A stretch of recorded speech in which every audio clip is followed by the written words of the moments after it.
Alright, welcome guys. Of course, you know this is your big bad show, 2 halves. I'm your boy, Jeremy, and you know this is Black Bingers. Black Bingers over there. So of course, you know, Bingers, we're going straight into match day number 3, week 3 action, of course, in the Jamaican Premier League. Who's the kick it off, Bingers? Cavaliers versus Dumbleholding. Shaka. Yeah, man. That was a big game. Player Shaka. Remember, I said Dumbleholding just lose them coach, you know. And I can tell you, Dumbleholding played good. Yeah, I saw the game. I really saw the game, people. Dumbleholding played a little bit better than we expect. They bullied Cavaliers on the field, though. Cavaliers still created a lot of chances, but they never really scored. But and this is the Dumbleholding goalkeeper, and for the new coaching staff the goalkeepers are stepping up big. But 1-0 winners, Dumbleholding the first win of the season over infirm, youthful Cavaliers. Right. What was the next? Waterhouse versus Veer. Dull one there, I don't know. Very dull, I don't know. Waterhouse. It's not a Van Dookie type of style. Waterhouse never looked like they wanted to impose themselves also on what Veer. I would consider a weakened Veer team, even though don't know Dookie done this. A Dookie team and too weak, you know. But nil result, not the result that I was expecting. I expected goals, especially seeing how Waterhouse look going forward. And the shocker of the weekend. I can't call it a shocker. Coach Price. I can't. That's the Monday game, so we don't. I don't want to pressure. The big money. Not yet. Listen to me, man. Hold on, no Blingers, but I'm going to stick to the schedule. I don't want to pressure the big money. The big money are Monday game. We see, of course, you know, the man in farm. What's the first name? I can't pronounce it. Chong. Boss, Mr. Chong. It's 3 from 3. Yeah, man. Looking. But he wasn't a striker at JC. He was a striker at JC. He was more a midfielder. More like a number 10 player. But now I see him playing more in the striking role for Harbour. But I understand the system that Harbour playing. It's like that they have an out and out centre forward. So they're like the midfielders. So they're having midfielders coming from the back. And Chong seemed to be always in the 3 from 3. Leading goal scorer. Lennox Russell making that move from Arnett Gardens, going over to Harbour. And a beautiful technique there, taking down that ball, spanking it past the custodian in the in the Mount Pleasant network. Why people never know what time about? we get down into that. We will get down into that. So Harbour to Mount Pleasant nil. Who's the other game we see coming up from Monday? We would have seen Arnett Gardens playing Molynes. Coach Price getting off the mark early for Molynes. I thought it was going to be the first win, but we all agree that it would be we thought it would be a win for Andrew, because we were looking at the physicality of the Molynes team, you know, matching up the inexperience of the Arnett Gardens and the youngsters. But Cephas said that brilliant. Cephas run right. But 2-3 years ago, I said that man is good. Cephas had a wonderful game against Arnett. But we can establish that. We see player improve. Yeah, man. 2-3 years ago, trust me, nobody knows this Cephas. Yeah. But he's improving, but still not where we would want to see the youngsters, you know. But again, Molynes, one of the more mature teams. One of the more unfit teams, one of the least tactical or technical teams, because they're more for the physicality. So I think, you know, there's a lot of work for our Bridget and Andrew Price to do. A money machine team also. Also one of the so-called money team. I wouldn't say a money machine team. But those are good though. We can tell Andrew Price. Three no look good, coach. It's not the best way to start any competition. 3. If you start draw some game, but you know, it's still a fairly long season. Listen, man, it will get hard to catch up. It will get 3 here, I think what you have to do, be in the top 6. Yeah, to play the player. I don't think that is all. Because we have nobody still is down there 9 points yet. No one still Molynes is at the bottom. Yeah, with 0 points. Going into the 4th. However, you have to still look at Mount Pleasant, who is Mount Pleasant 4 points. But it's on 4 points. You know, and they are the money making team, you know, so that will catch up, man. How you said, man, Mount Pleasant will catch up, man. So that is where we go for our results, people, in match day 3. We can even run down at the table. Well, not as yet, but Chung we understand that Chung suffered that injury, so hopefully the ball can come back. We're not sure. Not sure as the seriousness of the injury. But severe his injury is, but Chung was injured, and of course, you know. So Humble Lion losing like a nose bridge kind of bro. I don't want to speculate. But I know that he was injured, and he had to leave the field, went straight over to the hospital. So hopefully we see him back in a couple weeks time. Probably he should be back in at least 2 weeks time. I'm not sure. But what's the issue? Breaking news, people coming out of the Humble Lion. Not the Humble Lion. I keep calling Mount Pleasant. The Mount Pleasant. It was so here breaking news about the Humble Lion. This is no. We're talking about Mount Pleasant. Mount Pleasant. And this is what I was telling you about with this Mount Pleasant team. Based on the fact that they would have been in training for the entire 15 months or so forth of this whole corona period. Been in training, having camps, having players, they flew in technical staff from overseas. And what kind of rubbish is happening down in Mount Pleasant? I'm not sure. There's a lot around it. Even before we get to what happened, since we understand that there's a player, Paisley, who we understand was a part of the Phoenix Academy setup.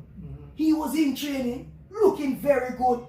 Looked like one that, because he played for Charlie Smith, so it looked like one that was going to be in the mix and finally put his game on display for the Jamaican crowd. And as soon as he got into the starting, we understand, say, he opted out. Well, we understand that he had a 6 months contract. And the contract expired, so he was supposed to extend the contract and start. However, he opted out, citing that another contract is coming, is looming. Have contract in. Get to the point, man. Looking. I have to make sure, you know, when we're talking about certain people, we have to make sure.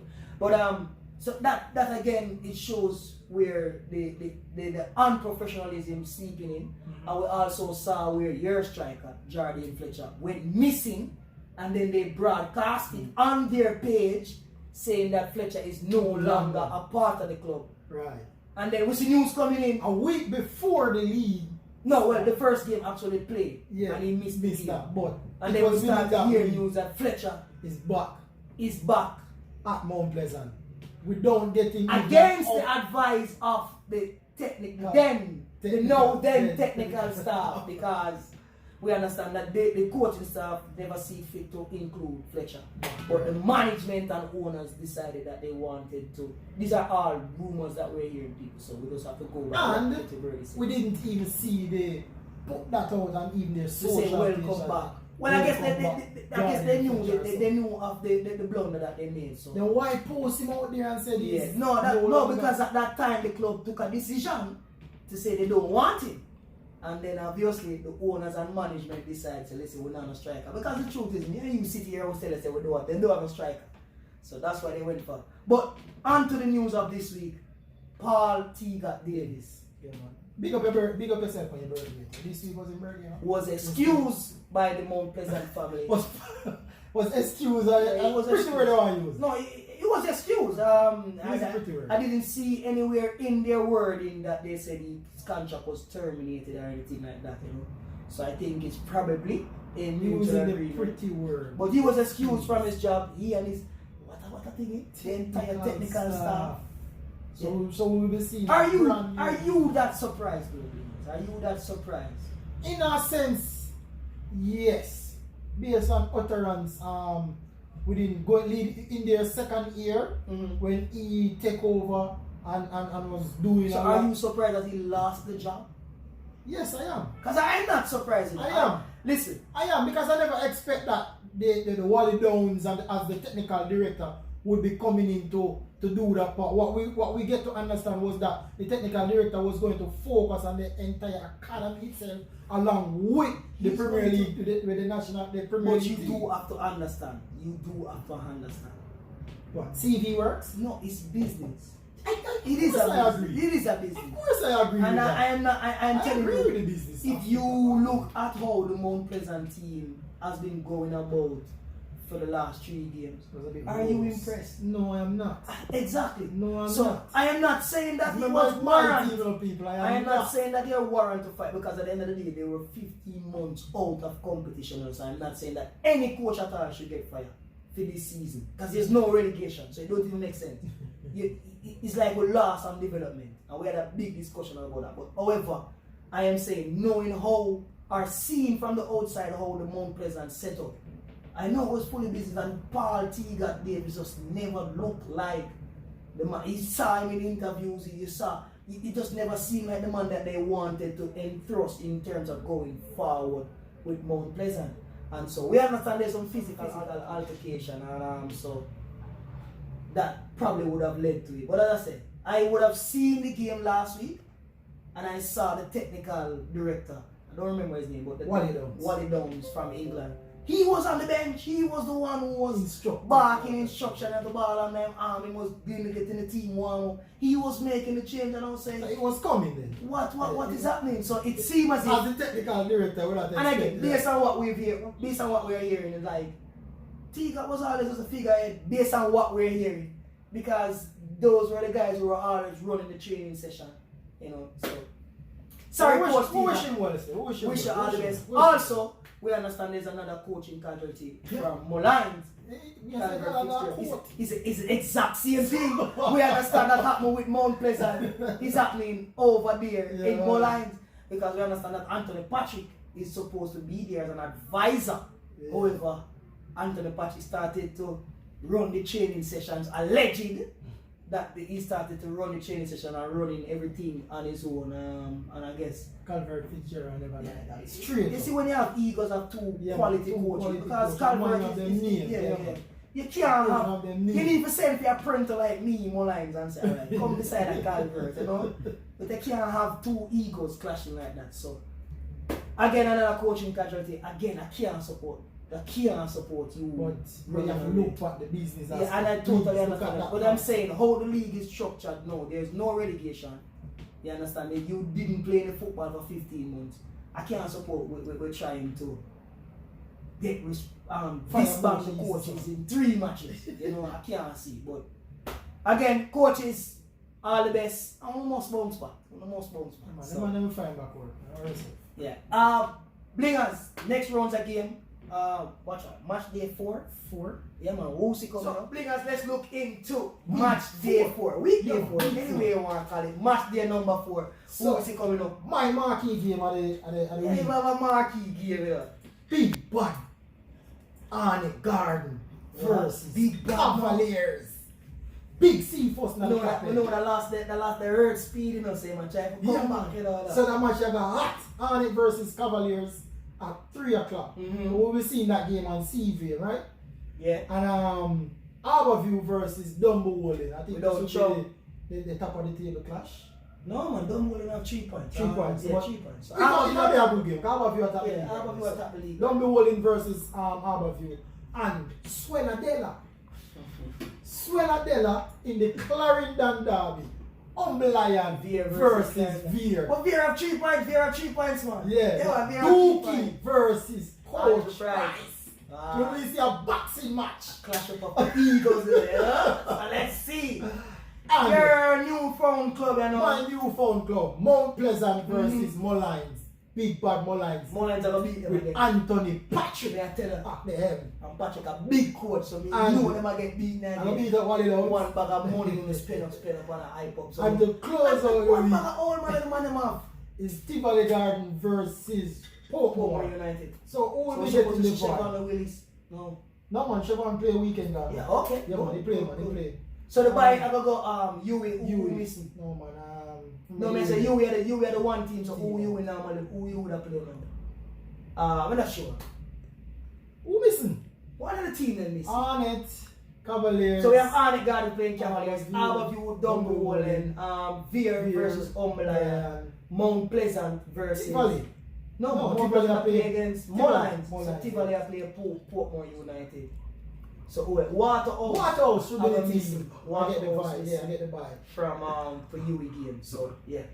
So that's it for match day 4. Of course, the games them still ever playing at the sun. We can't wait for them to change the fixtures though. Yeah, I would need them to open up and let in local fans, man. Yeah, if I 50 all over the world, I think people. We see the amount of people I love soccer yesterday, so why we can't? Yeah, why we can't have fans in football? Come on, Jamaican government. Over 70,000 in England. What they are watching them a ball. Allege 150% I love soccer, but more than that they do. Check the pictures. Way more than that. Way more than that. We see the videos and everything. That's 150. Yeah, but one more thing before we move on to the big bad Jamaican Gold Cup team. We still have to look at it now. You see, look at the squads or the teams in the Jamaican Premier League that are performing shit now. And look at the teams that are languishing at the bottom right now. Yeah. You really look at them, the age difference.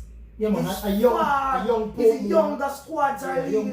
Give me a rundown quickly. So we have Portmore leading on 6 points after 3 games. See that? Harbour 5 points. Good. After 3 So Harbour the only unbeaten team right now. Right. And Waterhouse on 5 points after 3 games. They're also unbeaten. Yeah, but Cavaliers United 5 points also after 3 games, and Cavaliers on 4.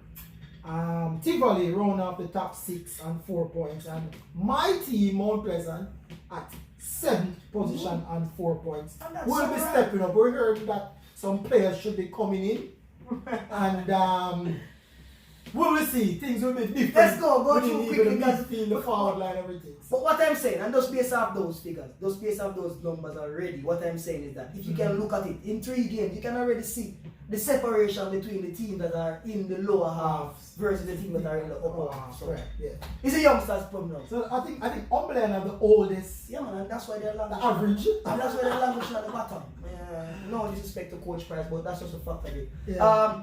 Gold Cup, quickly. What you say? Big match Friday. What was it? That's not my big match Friday. No, Guadeloupe we have, right? Yeah, Guadeloupe. So Costa Rica the big match. Costa Rica. Guadeloupe or Guatemala? One of them teams. Guadeloupe. So what was the verdict on the last game? The last game. We're still missing some pieces. What are the pieces? I think the midfield, we don't identify the midfield role as yet. So we don't have a creative midfielder. We see that. Right. We have that. But my thing is to sort out the midfield in terms of who is going to be that man that protects the back line. Because if you watch the second half, the Suriname team, I don't want. It's a ball playing team, you know. You can see that. Exactly. The ball around. That's what I wanted to do. Because I see me. the criticism from some of the persons, and I understand, but people have to understand. It's a first game. Yeah, but football plays in 2 halves. Exactly. This is why they should call 2 halves. And again, if you look on it, obviously Jamaica came out as the more dominant team in the first half. They still look a little bit, but they still came out the better team. However, the Suriname team, remember people, Suriname was once owned by the Dutch, which is Netherlands. And so most of those players are from the Netherlands setup. They would have gone through the youth systems at the Netherlands. Some of them even playing for Galatasaray and all of that in Turkey. Now the Suriname team have the second most expensive squad in the Caribbean region. Let that sink in. And it's their first so it is not, it's the first time qualifying, so it is not like since the Suriname team is a walkover. No, we expect back in the days when they play against Suriname, yes, but they qualified for the Gold Cup, right? And it's because of the influx of the Dutch nationals that are at the Suriname camp right now. So people, give them some credit. Yeah, I mean, Jamaica, of course, we expect higher ranking. We expect higher performance. And to be fair, sometimes we see them knock up, because that's one of the time when Bowser Jack D and play back one and Bobby Reed play a 1-2 and free Liam Bailey. It look good, but it's the first game, people. Consistent. So let us see how it look. Let's just see. So for me to grade them out of 10, I would give them a 5.5. 5.5. Yeah. 5.5. We get a win, people. We get a win. I honestly, I expected us to impose ourselves more on the Suriname team. But we did not. I never liked the fact that Liam Bailey and Bowser was somewhat out of the game, because a lot of balls never played to them. Bowser wasn't threatening as much because he find himself way outside of the box. And that's where the that is where we come to know. Yeah, that is where I will give them. Don't identify what is Daniel Johnson role, my namesake, and Hector. For me, I just want Hector to broke up the play them, pass it on, and stand up in front of the defense and help them. That's all you want Hector to do. But people, calm down. It's the first match. Make we beat up Guadeloupe 10-0 or 6-0, and then we can look to Costa Rica for top the group match. We can start go from there. Costa Rica relax. But people, you know, we've come to the end of our show. Of course, you know, Gold Cup tomorrow. Tune in for that. Tune in. Also, we have Jamaican Premier League Saturday and Sunday. So, and Monday game. We have a Monday game. And Monday as well. So look to that. People, this is a big bad show, you know. 2 hours. Remember, like, share, subscribe. Tell a friend, tell another friend. Big tell up. a friend. 2 hours. We're out.